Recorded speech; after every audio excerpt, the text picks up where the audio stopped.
and welcome to the Not Too Shabby Shop Holiday Sparkle 2 Hop and Giveaway. In order to find all the participants in the hop, please make sure that you use the hashtag N2S Holiday Sparkle 2. Don't forget that number 2. And leave a comment, like the video. Once you're finished watching all the videos, head over to Rafflecopter to complete your entry. Here's a look at the Winter Vibes Stamp and Die of the Month. This is an adorable stamp set. The dies are available with this, or you can decide to purchase just the stamp set alone if it's available. I'll be using the Gnome Sweet Gnome 6x6 paper pad, which was a release from last year. I have some Copic Express-It paper and a Spellbinders decorative die. I'm going to use that pattern paper and that die. I'll use 3 sides of that die in order to cut out a place for my scene to be built upon. We're going to start by doing some Copic coloring. So I am going to bring in my Misti. I'll add my images, and then I'm going to stamp them twice using Memento Tuxedo Black ink. Off camera, I cut a few more of the images to use on my scene. The Stamp and Die of the Month is available as a subscription. If you do subscribe to it, you will receive an auto ship at the first of every month with the Stamp and Die, or you can choose just to purchase the Stamp of the Month. You are guaranteed to receive a Stamp and Die. Otherwise, if you choose not to auto ship with that 18% discount, then you risk not being able to get it, because if it is sold out, once they're gone, they're gone. I showed you the Copic markers that I'll be using in my coloring today. For my trees, I am using some blue-green markers. I'll start with my lightest color, color the entire tree. I'll add my shadowing on the left and the right side of the tree, blend that out with my mid-tone, and then finally I'll go over it with my lightest color. Off camera, I did end up adding a second coat to the trees, and then I'll move on to my snowman. I thought this had an Americana feel, so it reminded me of Americana decor, which is why I decided to go with the Gnome Sweet Gnome paper pad. That paper pad was part of a box of the month from last year, as I mentioned. I really liked the navy blue and the burgundy red, so that deeper red color. That was a part of that paper pad, and I thought that it would lend itself well to the scene that I wanted to create. I'm adding the blue, which is going to be more of a navy blue, to the scarf, and then I also use the same 3 colors to color in my stars. We are also going to be presenting the box of the month along the way in this hop. The box of the month, like the Stamp and Die of the Month, is available on a subscription basis for a discount. You are guaranteed a box if you are a subscriber, and then once the subscriptions have been sent out, any additional boxes that are available go up for sale. And if you're lucky enough to receive one, because they do oftentimes sell out very fast, then congratulations to you. Otherwise, you have to wait until the next month and the box to come out, and they never repeat. So they are always going to be different, and once they're sold out, they are sold out. I'm adding that darker red to the hat, and I also added it to the heart. And then I'm going to use some blue markers. I believe I use my B01 to add some shadowing. So I'm going to add it underneath the scarf, between the scarf where it's hanging down, and then I'll blend it out with the B00.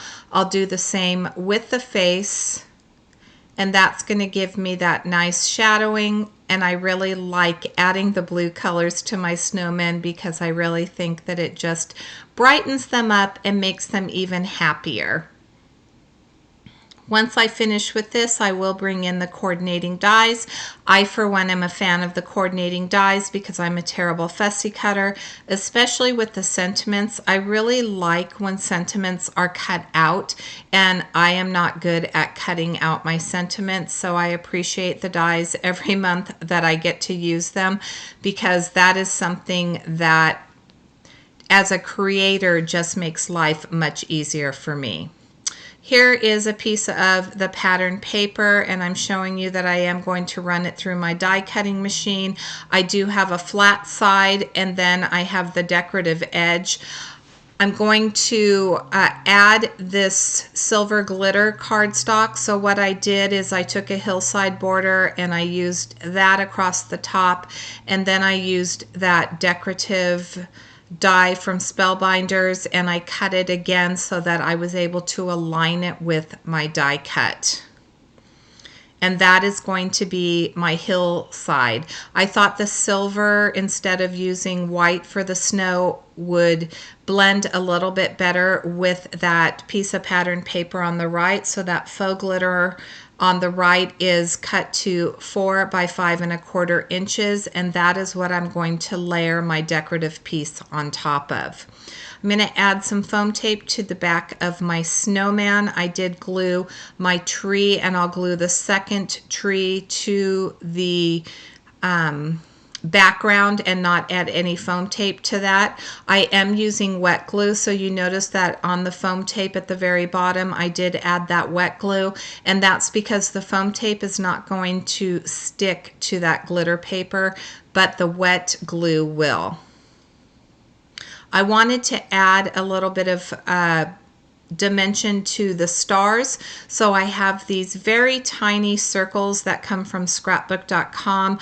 I'm going to add them to each of my stars. I like odd numbers, so I am going to add 3 stars to my scene, and then we're going to add a little bit of foam tape to the back of this decorative piece. You know I like my dimensions, so adding that extra foam tape is always something that I love to do. I am going to glue this piece to the center of my 4¼ by 5½ inch top folding card base. Because I added that silver hillside to my scene, I made sure that the silver in the corner of that pattern paper, that glittery paper, was in the upper corner so that it didn't blend together. And then I'm going to use the flat side, or the straight edge side, and I'm going to align that up to the edge of that glitter paper. To add a little bit more detail to this, I am using some Morning Dew clear Nuvo drops to the heart and to the stars, and then I'll use this falling snow, also from Nuvo, to add to the little ball of the Santa cap and then to the rim of the hat, and that's going to add just that little bit of sparkle and shine. I have a paint pen here, and I'm going to add some details to my tree. You can see that those trees are still, the scene is kind of falling a little bit flat, and of course the white pen, either a gel pen or a paint pen, really adds a lot of detail to some of the images, and it helps it pop off the page a little bit more. So I'm going to add some lines, I'll add some dots all over the trees, and then I'm going to add a little bit of detail to the hat and to the side of the snowman. And then we'll start working on our sentiment. There are several different styles of sentiments in this stamp set. So there's a thank you sentiment, there's some pretty generic winter sentiments. So this doesn't necessarily have to be a Christmas card. There are other sentiments that will help bring this stamp set to life throughout the remainder of the winter season. I'll use that same blue. I'm going to use the mid-tone that I used on the scarf and that I used on the stars to color a piece of white cardstock, and that's going to help my sentiment blend and add a little bit more of that blue to my card. So I just take that Copic marker and I color it up. I'll use some VersaFine onyx black ink, and I'll stamp my sentiment that says warm wishes, and then of course off camera I'm using that coordinating die to cut it out. I'll add a little bit of foam tape to this, and then I'll add some wet glue to that, and once I finish with that I'll place it on the bottom left hand side of that glitter paper, and that will complete my card for today. So I want to thank you so much for joining me. Please make sure to use that hashtag to find all of the other participants in this hop. Here's a close-up look at my card. Until next time, I hope you have a fabulous day. Thanks so much for watching.